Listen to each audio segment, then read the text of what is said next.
Na coinu smo, ko smo svobodni, ko smo suvereni. Torej imamo znanje in sredstva, ki nam omogočajo početi stvari, ki koristijo nam in ne škodijo drugim.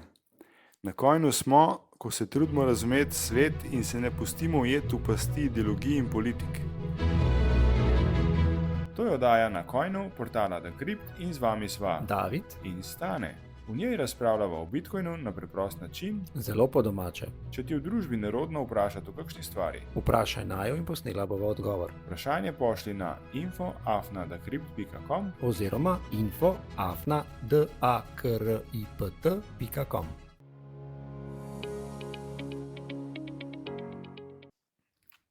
Videl sem v Financah, da je gospod Boštjančič, naš finančni minister, Klemen Boštjančič, ja. gostoval na enem eventu od Financ. In, To je dogodek vlagatelja Maxa. okay, in sem videl, da ga je voditelj vprašal, kakšen je njegov portfelj. A si ti to kaj pogledal? Sem prav nasmejal. Kaj pa je sem rekel? se. Bom prebral kar citat, ki je na Financah. Rekel je: moj portfelj je precej pester. Imam nekaj slovenskih in tujih delnic, kupil sem ljudsko obveznico. Ljudsko, a to je ono, ki ne nos nič, Tisto ki je. so jo naredili. Tako. Ajmo je na rok napisan to. In imam nekaj kriptovalut. Verjeten, bil je zelo nervozen, ki je to govoril. In imam nekaj kriptovalut, ki sem jih pred 3 ali 4 leti kupil, ko sem se odločil, da vanje vložim 10.000 evrov. To je zelo nepredvidljiv instrument, zato sem se zavestno odločil, da dam toliko sredstev, da ne bodo imela večjega vpliva na portfelj in jih tam pustim več let. Je povedal finančni minister. Tako. No, v glavnem človek je veliko študiral, na koncu pa se je odločil, da je dal največ v Ripple in nekaj v Ether in nekaj malega v manjše kriptovalute, to je še kasneje dodal. Kar se mi zdi, da je super, da bi bil pošten do sebe, ampak pa rekel je tudi, da bi bilo bolje, da bi dal denar kam drugam in upam, da danes ve, da je to Bitcoin. Ali pa ne zna niti računati, niti ni razumel, ali pa niti ne razume izjemno preprostih grafov, Kakšnih? ja, tistih, kjer gre rdeča krivulja proti nuli v razmerju z Zapravo, Bitcoinom. Ne? če karkoli drugega primerjajo z Bitcoinom, to govoriš, načeloma gre proti nuli. Zgublja vrednost takoj. Mm. Res je, da ima ravno Ripple glih v teh dneh spet neko špičko, ampak če vemo, da je Ripple izjemno centralizirana kriptovaluta, če je to sploh kriptovaluta, če ni to samo neka enota v neki bazi podatkov, ima zelo nenavadno organsko rast. Njegova rast je vedno strma, enodnevna, izjemna, potem pa počasi spet pada proti nuli. Tako proti dolarski kot bitcoinovski nuli. Ether pa tudi, že dolgo časa se shitcoini, v mislih imam tokeni, se pravi drugonivojski tokeni, selijo na druge Ja. chaine, kot so Katerih? Solana in kaj se in kaj še. Mhm. In s tem Ether zgublja svoj pomen, ker jaz vidim, da ima Ether ceno samo zato, ker mora folk plačevati fee, da premika svoje stablecoine na Ja. L2 mreže. Ne? Ja, se strinjam. No. Zakaj misliš, da si se odločil za to? Zakaj ni vzel Bitcoina? Pojma nimam, po moje je enostavno nevednost tukaj glavni Ni vzrok. naredil domače naloge. Ne? Tako je, ni naredil domače. Čeprav je rekel, da je kar nekaj razmišljal, zdaj pa nekaj raziskoval, mislim, celo rekel, da je raziskoval. No, kar mene straši, je Kar me ta- skrbi, če je res raziskoval, ne, pa da je prišel do tega, kar je povedal, je zaskrbljujoče. Zdaj, mogoče pa dobil kakšen hint na kakšni konferenci, naprimer v Davosu od World Economic Foruma, ki mislim, da so tudi zelo CBDC, a ne, se pravi digitalni evro, digitalni dolar in Aha, tako naprej. Ti namiguješ, da odločitev za Ripple nakazuje, da je temu CBDC-ju naklonjen. Ja. No, Kar Ripple je, možno. mislim, da kar v nekih projektih povezanih s CBDC-jem v zadnji. Možno. Mene pa skrbi, da on čist preprosto se narobe odločil, kar je človeško, ampak on je naš finančni minister. Kaj če se narobe odloča tudi pri ostalih finančnih zadevah, ki se tičejo vseh nas? Da gremo naprej. A veš, da sem dobil zdaj ene 2 klica, a več kot 2 klica. Ka gre proti 100.000 dolarjev ali pa evri, so vse Ja. Bitcoin. Ne? Kaj so rekli? Ja, kaj pa zdaj? Aha. Pa jim res ne znam odgovoriti, kaj bi jim lahko sploh rekel. Mislim, enako sem spraševal, pa sem jaz sebe spraševal, kaj pa zdaj, kaj je 100, pa kaj je 1000, pa no, kaj je 100 žal nisem spraševal, kaj še takrat nisem poznal Bitcoina. Kad si bil sam coin, ne? Takrat sem še zmer. Prav moja, da sem še zmer coin, tako da ja. Skratka, kaj pa zdaj? Ja ne vem. Kaj pa kot milijon? Kaj pa kot 10 milijonov? Ne vem. Res ne vem. No pa kaj misliš, kako se bo Bitcoin razvil? Ja, lej, če bo ostal decentraliziran, saj tako kaj zdaj, pa če bo ostal varen, pol verjamem, da bo postrkal to vrednost, to premijo, ko imajo ostale vrste sredstev, vase, postaja bo čez dalje večji, se pravi, če bojo države, tako kot trenutno zgleda, začele tudi kupovati Bitcoin, ga uporabljati za takšne in drugačne namene, potem verjamem, da Bitcoin lahko ta prvo preseže zlato, potem pa še kaj naprej, ne? A so te kaj vprašali, kaj se bo zgodilo, ko bo Bitcoin 10 milijonov, kako bodo kupili? Kaj jim pa takrat odgovoriš? Ne, tega me niso še, do 10 milijonov še niso prišli. Moj odgovor bi bil isti, kot zdaj, ne? Ja. Pa kako kupaš cel Bitcoin? Ja, prideš k meni, pa ti prodam 0,0001 Bitcoin. Se pravi, jim odgovoriš, da je Bitcoin deljiv? Še vedno ljudje mislijo to, kar si začel, da lahko kupijo samo cel Bitcoin. Ne pa, da lahko kupijo eno 10 milijoninko, 100 milijoninko, 100 milijoninko. Ne? Kje razložiš tveganja, če ne kupijo Bitcoina? Kaj je bolj tvegan od nakupa Bitcoina? Ne kupiti Bitcoin. Ne? Ker tveganja so povsod. V vsakem trenutku, v vsaki sekundi našega življenja. Če greš v trgovino, te lahko avto zbije. Če greš z avtom, se zaletiš. Z avionom padeš kem dol, malo mahaš z rokam. Če snemaš podcast, zazvoni telefon. Naprimer, čez pod palmo ti kaj na glavo lahko pade. Ne? Vse je riskanten. Ne? In veš, koliko je življenje riskanten? Še noben ni preživel. Res je. Kaj pa ostale naložbe? Kjere? Zdaj sem poslušal v enem podcastu, glede na naložbo v nepremičnine. Ja, kolegica je imela enega gosta, to misliš? To mislim. Zlatko Dediča, nogometaša. On je govoril nekaj o nepremičninah. Ne? Nisem celega podcasta poslušal, začel sem malo, tako da ne znam glih kaj pametnega povedati. Kakšna se ti zdi naložba v nepremičnine? Tvegana ali ne tvegana? Bolj tvegana kot naložba v Bitcoin ali manj tvegana kot naložba v Bitcoin? Mislim, koliko poznaš Bitcoin. Ne? Jaz mislim, da za večino je Bitcoin veliko bolj tvegana naložba, kot pa naložba v nepremičnino. Za mene je obratno. Ne? Zakaj? Mislim, prva stvar je, zdi se mi, da ima veliko manj prostora za rast. Nepremičnina.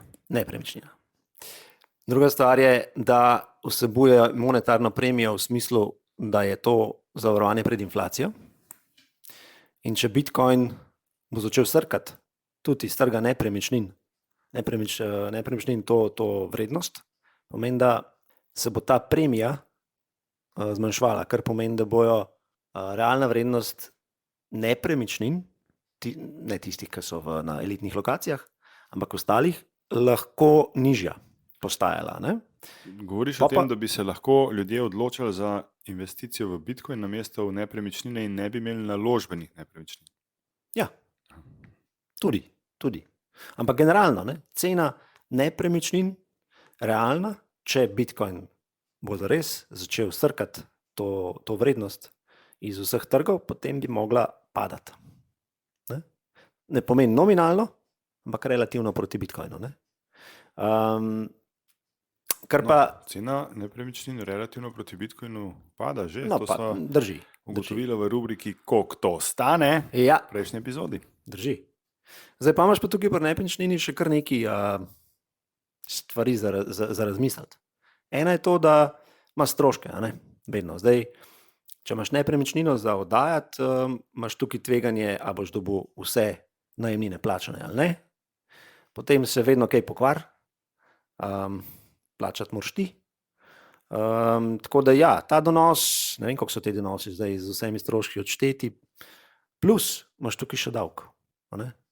Davek državi in država bo prvo začela dodatno obdavčati stanovanja, ki se dajo v najem. Se pravi, da to niso primarna stanovanja, ampak rečemo vse naprej, jih bo dodatno obdavčala. Tako bo najlažje obdavčila te. Kaj pa likvidnost nepremičnin? Ja, v primerjavi z Bitcoinom seveda je to drugače. Ti težko prodaš nepremičnino v zelo kratkem času. No, mogoče jo lahko, če res spustiš ceno. Pa če se hočeš nekam, ne vem, preseliti, moraš nekam na hiter iti, imaš tudi probleme, a ne? Že sam postopek prepisa in tako naprej traja, v primerjavi z Bitcoinom, ki pa ne rabiš nič prepisovati, da se seliš na drug konec sveta, ali pa da ga prodaš, ne? Tako da, ja, kaj bi jaz, oziroma kaj je za mene tvegan? Bitcoin se mi zdi manj tvegan, no? Kaj pa tebi? Tudi meni. Kaj s temi novimi derivati, opcijami, ki se nanašajo na BlackRock, Bitcoin ETF? Ja, začeli so poslovati, se pravi, so jih ponudili na trgu, da jih institucije, ki do zdaj niso bile izpostavljene na BTC-ju, lahko do njih dostopajo, se pravi, sodelujejo na trgu, s tem nekako hedžajo svoje pozicije ali pa špekulirajo, ampak bistvo je, da lahko zdaj nekako so posredno udeleženi na Bitcoin trgu. To pa pomeni samo to, da je povečano povpraševanje, sicer po papirnem Bitcoinu, če rečeva, kaj je Bitcoin ETF, ampak vsako povečano povpraševanje je seveda dobrodošlo. Ne? No, ampak kaj pomeni to papirni Bitcoin? Kaj pomeni Bitcoin ETF? A to pomeni, da jih je lahko več kot 21 milijonov?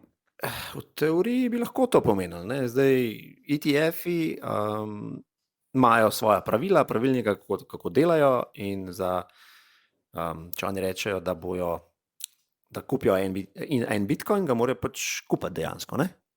Zdaj, na drugi strani pa, kako pa vlagatelj ve, da so ga kupili? Ja, ne ve, ne? Razen, če nimajo objavljenih naslovov, kjer se to vidi. Zdaj mislim, da 2 ali ne vem koliko od teh ETF-ov, teh skladov to mata. Torej objavljajo tako imenovani proof of reserve. Ja, imajo naslove, kamor lahko pogledaš, koliko jih imajo in koliko naj bi jih mogli tudi imeti, in preveriš. Ne? Zdaj pa me bo kdo popravil, če to že vsi delajo. Mislim, da ne. Upajmo, da v letnih poročilih to objavljajo. Bi mogli biti, ampak mislim, to mogli biti, glede na to, da je Bitcoin javno omrežje, a ne? Bi to mogli biti v vsakem trenutku na voljo. Se pravi, če povzamem, to ni papirnati Bitcoin, dokler se držijo nekih pravil. Pa dokler so transparentni. Ja, tako je vedno, se tudi na banki je tudi tako. Okay. Kaj pa z spot ETF-i? Ja, mogoče še s tem poveževa, da so nove vloge za Bitcoin spot ETF-e, kar pomeni, da so tudi tisti, ki so na začetku bili ali so malo zaspali, ali pa jih mogoče regulator niti ni hotel v tem prvem valu potrditi, so zdaj dali nove vloge, kar pomeni spet pač dodatno, pričakuje se lahko dodatna konkurenca med ETF-i, se pravi Bitcoin ETF-i, in verjetno tudi njihove stranke, a ne? Ki jih imajo, da jim bodo ponudili ta produkt. Tako da dodatno povpraševanje. Ti kaj bereš? Pa ja, stalno nekaj preberem. Zjutraj nogavice, pa tiste rozine iz kosmičev prezajte. A kaj knjige bereš? A ja, knjige sem pa bral, veš, tista bralna značka Cankarjev pokal v hitrostnem branju, ali kaj je že bil. Kaj pa če povem, da imamo v slovenščini kratke knjige, ki razlagajo Bitcoin? Res? Ja, v Bitcoin knjižnici jih lahko kupiš. S kodo na Coinu dobiš 20% popust na posamezno knjigo. Popust? Ja, popust. Pojdite na www.bitcoin-knjižnica.si in ne pozab kode na Coinu. Čakaj, si zapišem na Coin, www.bitcoin-knjižnica.si. Ti rabiš očala, se mi zdi. Ti, zanj si omenil te strateške Bitcoin rezerve v Združenih državah, zdaj pa je senatorka države Wyoming, Cynthia Lummis, res predlagala ustanovitev te Bitcoin rezerve. Ja, gre za to, da to so prejšnji svet govorila. Ona je prva, ki je predlagala, mislim, da to bilo že aprila, maja, nekaj tasga, je dala predlog, ki govori o strateških Bitcoin rezervah. Poleg tega, da je predlagala, je rekla tudi, da bi prodali zlato, ki ga držijo, ne? In kupili Bitcoin. Sprav, da država kupi Bitcoin in jih hrani za namene, za pač katere No, ampak so. njen predlog je bil, da kupijo 1 milijon bitcoinov in jih držijo 20 let. a ne. To je kar dolgoročna naložba za Ameriko. Aha, no, to nisem prebral. Vem, da v naslednjih 5 letih naj bi kupili jih milijon. To vem. Ja, ja. Tako da, ja, pogumni načrti in ja, vse je dobro za Vse je Bitcoin. dobro za Bitcoin. V Microsoftu so tudi, iz Microsofta so tudi prišle namigovanja, da so od delničarjev dobili predlog za oblikovanje Bitcoin strateške rezerve. Si kaj zasledil na to temo? Ja, to je prišlo pa ven tako, da Microsoft, se pravi njihov board, je zavrnil ta predlog. No, pa je pa bil predlog delničarja uslišan, da bi vseeno board poslušal 3-minuten pitch, se pravi 3-minuten govor, predstavitev o Bitcoinu. In potem so rekli, kdo bi to naredil, in glej ga zlomka. Gospod Michael Saylor, se pravi MicroStrategy, je on tudi zadnji lastnik, naj bi res predstavil Bitcoin. Oni pa sedijo, se pravi Microsoft pa sedi na, če sem prav prebral, 70 milijardah keša, kar bi bilo pa kar v redu za Bitcoin, ne? Če bi delček tega dal. Ta govor Saylorja bo verjetno spet zanimiv, če bo prišel v javnost. Ja, 3-minuten pa povedati vse o Bitcoinu, to bomo vsi gledali, pa se kaj naučili. Ja. Tudi v Evropi imamo ene volitve Na Poljskem, a ne? na Poljskem. Ja, tam je pa predsedniški kandidat Slavomir Mencen je rekel, da bo, če bo seveda izvoljen na naslednjih predsedniških volitvah, oblikoval Bitcoin strateške rezerve. Tako da vidimo, da so se začeli tudi politiki v Evropi, tudi v Nemčiji sem zasledil, in sicer ta največja opozicijska stranka je, mislim, da danes ali pa to včeraj, dala ven, da bi tudi začeli delati z Bitcoinom. Tako da začela se je ta teorija iger, ko nekdo naredi potezo od ta velikih, pomembnih, drugi tudi če nočejo, morajo slediti, kar je spet dobro za Bitcoin. Ne? Prej si omenil Michaela Saylorja, njegov MicroStrategy je znova zbral 3 milijarde za nakup Bitcoina. Kako bo to spet izvedel? Če prav razumem, bo on izdal obveznice, in sicer za 3 milijarde, ja, z dospelostjo 2029. In kaj bojo naredili s tem? Kupili bojo seveda Bitcoin na trgu, bile so pa razgrabljene. To počne zdaj že kar vsak teden, ne? Ja, točno tako. Vsak teden so tele objave, kaj oni dajo ven, in lahko institucije kupijo in oni direkt z trga nabavijo. Imajo že, mislim, da 360,000 Ogromno. nekaj tazga Bitcoinov. No, in kar je tukaj zanimivo, je to, da je zavarovalnica ena največjih, najmanj na svetu, je samo v Evropi, Alianca, to ne vem, kako se prav izgovori, je četrtino te izdaje kupla. Se pravi, ima spet izpostavljenost, no, ne neposredno, ampak posredno Bitcoinu, če tako gledamo. Ne? No, ko smo z MicroStrategy v Ameriki, Gary Gensler je napovedal odstop, ne? Gary Gensler je bil, on je vodoregulator, ja, ne? In je na začetku sicer zgledal, da je, nam rekel, Bitcoinu prijazen, ker je prihajal iz univerze, kjer je predaval o Bitcoinu. In jaz sem ta njegova predavanja tudi gledal, in je to, kar je govoril, je imelo smisel, je zgledal, da razume Bitcoin, in ga sigurno je, glede na to, kar je govoril. No, polk je pa postal, ne, šef, ki bi lahko dejansko kaj spremenil, je pa to bilo čisto drugače. Se je pa zgodilo v zadnjih 4 letih to, kar se je pravi, je bila Bitcoin in kriptoindustrija, so se, če lepo rečeva, metala kolena pod noge. No, ampak vendar, Bitcoin ETF-ji so bili odobreni, medtem ko so Drži, ampak Bitcoin ETF-ji so bili vloge oddane že ne vem koliko let nazaj. No, in če nista Winklevoss Brotherja, se pravi brata, ne vem, 8-10 let nazaj dala prve vloge za to. Torej, še pred njim. Absolutno, ne? Ampak Okej, lahko bi jih ampak- takoj potrdil. Ne? A lahko pričakujemo, da bodo zdaj ETF-ji možni kar na vse kriptovalute, ki jih poznamo? Mislim, ne vem. To bo pa odvisno, kaj bojo zdaj povedali teli Trumpovi novi. Ne? Zdaj, Počasi moramo za ime študirati, ne lahko bo imela drug let na Dodžu ali pa kaj tasga. aha, na Coinu, na Dodgeu. Ja, mogoče. Lej. Na Marsu imamo pa Dodge. Bomo videli, kaj bo. Veliko govorijo, vsi iz kriptoindustrije se zdaj slinijo okrog Trumpa in skušajo pač dobiti neke položaje. Zdaj pa, kdo bo močnejši, žal je tako. In na koncu, če gledava, Bitcoin nima nobenega CEO-ta, se pravi nobenega direktorja, ki bi tam zraven bil, nobenega lastnika. Ne? Ma sicer kar nekaj zagovornikov, ki tudi sponzorirajo, a ne? Donirajo, ampak na drugi strani imaš pa dejansko lastnike. Ne? In en izmed teh je tudi Ripple, oziroma ne?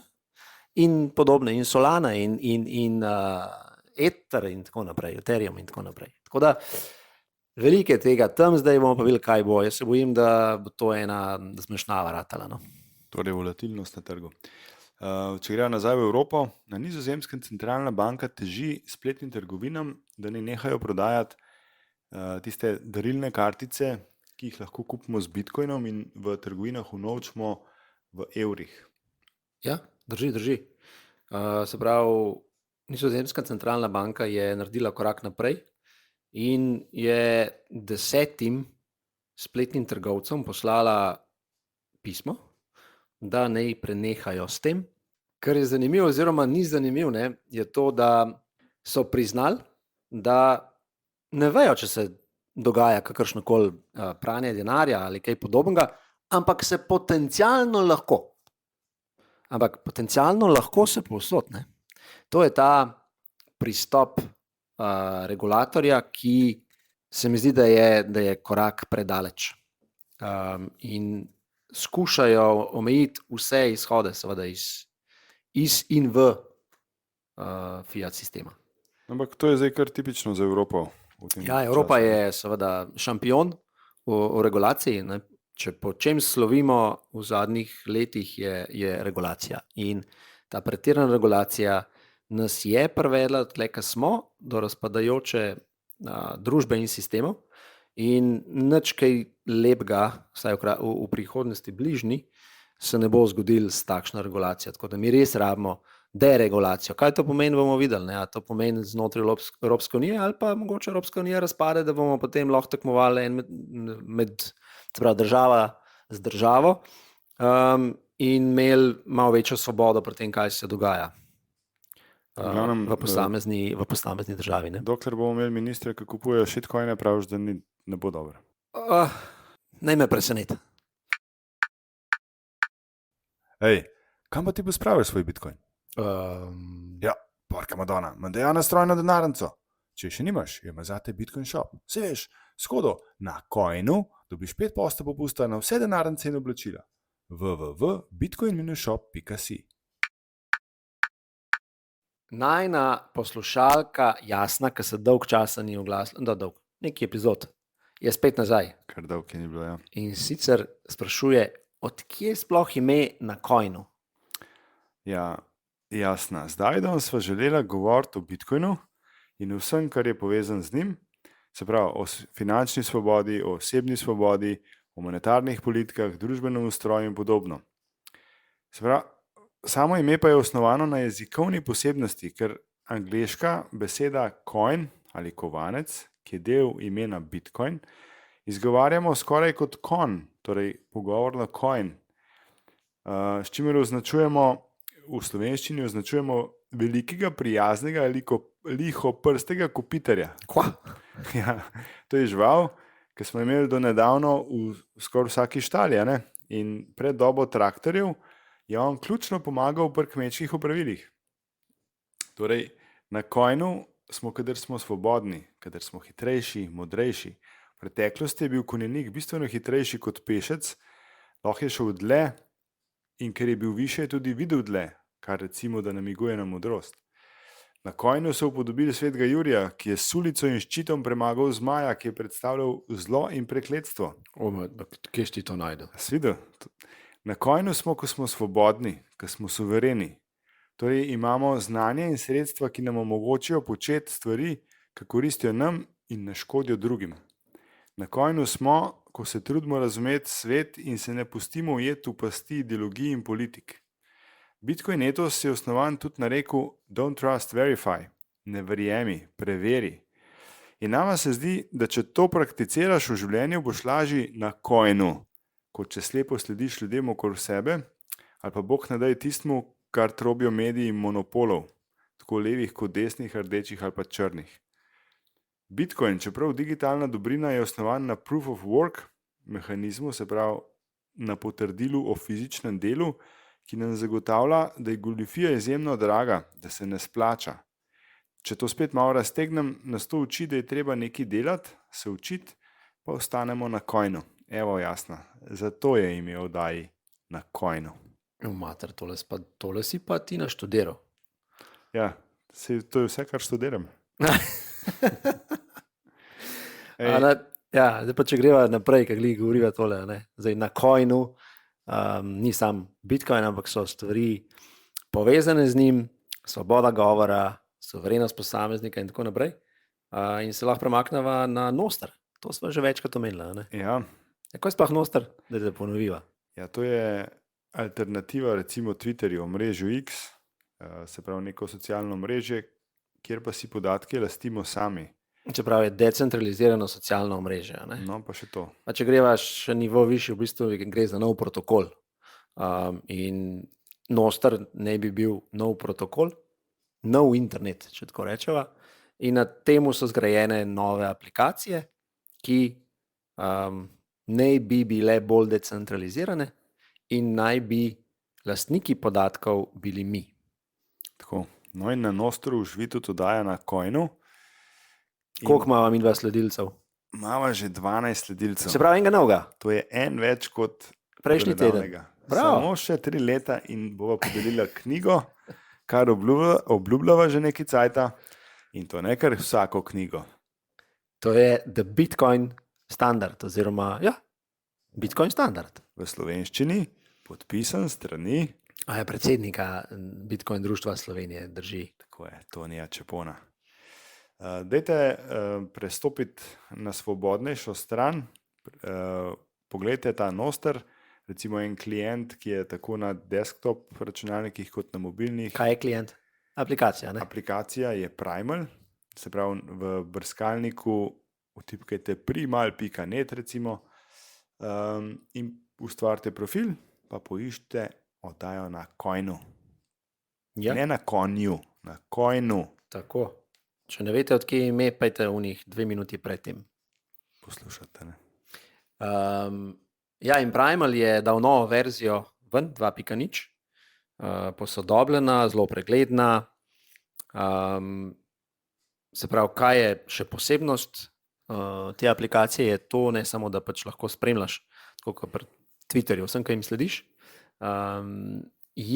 Se pravi, imaš tudi Lightning denarnico, ki jo ustvari Primal. Ampak le me pa nekaj zmotil. Je pa očitno, sva videla, prej dodajo sva naredila tu denarnico in sva videla, da pa je KYC, se pravi, da zahtevajo tvojo identiteto, kar naj jo je odvrnil. In nisva zaključila tega, tako da bova komentirala oziroma sprašvala te, ki delajo aplikacijo, zakaj je do tega prišlo, zakaj so se odločili, da bojo pobirali podatke. Jaz si predstavljam, zaradi tega, ker je skrbniška denarnica in glede na regulativo, ki je oziroma ki prihaja, bojo mogli delati, se pravi, bojo mogli vse stranke poznati. Ampak potem me to odvrača od Primala. To se mi zdi malo nesprejemljivo. No. Se strinjam. Je pa druga možnost, seveda, ne? Da ti povežeš svojo denarnico, svojo Lightning denarnico, ki je tvoja, lastniška, z profilom na Primalu. To pa drži. No, povedati moramo tudi, da že danes lahko poleg tega, da poste lajkamo, jih lahko tudi plačujemo, oziroma za svoje poste lahko prejemamo denar. Ja, no in to je v bistvu ena, ko rečemo to, blend, se pravi združitev internetnega denarja, Bitcoin na Lightningu in decentraliziranega protokola oziroma v tem primeru decentralizirane aplikacije socialnega medija v enem. Pomen, ti imaš neko vsebino, ki je všeč tvojim sledilcem, ki to berejo, ne? In te lahko, ko preberejo, če je to za njih predstavlja neka dodana vrednost, ti pošljajo lahko 100 satošijev v trenutku in prejmaš na svojo Lightning denarnico. Se pravi, gre za, kot rečejo, value for value, ne? A ni nekaj takega. Res je. Tako da pejte na Nostr, mogoče lahko začnete, Primal, ena izmed teh je, druga je Damus, Ametist, tako. Pa se malo poigrajte. Poiščite na Coinu, naju sledite in sodelujete potem, pa ne. boste kakšen satoši ujeli. Ja, Obljubim. bova pokazala, kako to dela. No, in zakaj je decentraliziranost socialnih omrežij pomembna? Pa vidva na primeru Avstralije. Kaj so tam pogruntali, David? Pogruntali so to, da vsi mlajši od 16 let pač ne bojo mogli, ne bi mogli dostopati do socialnih Vsi, ki medijev. niso cepljeni, ali kjeri? Tam je tudi kar tako, ja. Čeprav nova, ki so enkrat že pustili nazaj, barabe. So ga pustili enkrat, Ja. ta drugič ga ne bojo nazaj pustili. Ne? Zgleda, da ne vem. Avstralija je zadnja 4 leta kar zelo rigorozna pri teh zadevah. Nazadnjaška bi lahko rekla. Ne? Ja, se pravi, svoboda govora pri njih zgublja na vrednosti, oziroma si vlada prizadeva, da bi kolikor se da omejila, in so ena prvih držav, ki zelo dobro sledijo globalistom, World Economic Forumu, in je prva država od večjih, ki je to uzakonila, ampak to ni nič zato, ker to, da bodo vsi, ki dostopajo do interneta, dobili digitalno identiteto. Kar pomeni, da država spremlja vse naše aktivnosti na internetu. Tako, ampak ne samo to, tukaj moramo povezati še drugo stvar, to, kar jo globalisti že načrtujejo 20 let in se počasi udejanja, dejansko. Digitalna identiteta in na digitalno identiteto vezati, se pravi, tudi denar. Ne? S možnostjo z rokom trajanja, kako bo to zabavno. Seveda. To je pač plan, ki so ga razkrili sami, ki pač govorijo o tem javno, je v njihovih dokumentih, in če pač mislite, da se midva tukaj zezava ali pa govorijo neke stvari, ki hipotetične, ne. Te stvari so v njihovih planih in so v izvajanju. Tako da, Avstralci bojo imeli kar probleme, no? Verjetno pa mi sledimo, ker Evropa kar hitro caplja za temi, mislim, kar hitro teče, tukaj ne caplja za temi možnostmi. Žal res. To, če se spomnite, se je pred nedolg nazaj, zdaj mogoče kakšne pol leta ali pa mogoče en let, kar naenkrat tudi v Sloveniji in po celem svetu hkrati začeli množično v medijih uporabljati ali pa izpostavljati, da so neke misinformation, se pravi napačne informacije, zavajanja in tako naprej. In to se okarakterizira kot dejanje, ki je kaznivo. Ne? In to pomeni ne samo cenzuro, ampak tudi pol preganjanje po sodiščih. Groza. David, zaključil oddajo malo bolj pozitivno. To ni najbolj pozitivno. Se pravi, premislite, ko poslušate YouTube, ko ste na X-ih in podobnih socialnih omrežjih, skočite na Nostr, poslušajte na Coinu, kaj še, kupite Bitcoin. Absolutno, kupite Bitcoin. Pozitivnega zaključite. Ja, Delovate, imejte radi svoje... Absolutno, in ko boste dobili klic, kdaj kupiti Bitcoin od svojih kolegov, takrat, ko bo milijon, se spomnite na tale del. Če vam je všeč, kar počneva, imate na spletni strani v nogi en gumb doniraj in lahko kakšen satoši pošljete, da bo za kakšno kavo imela.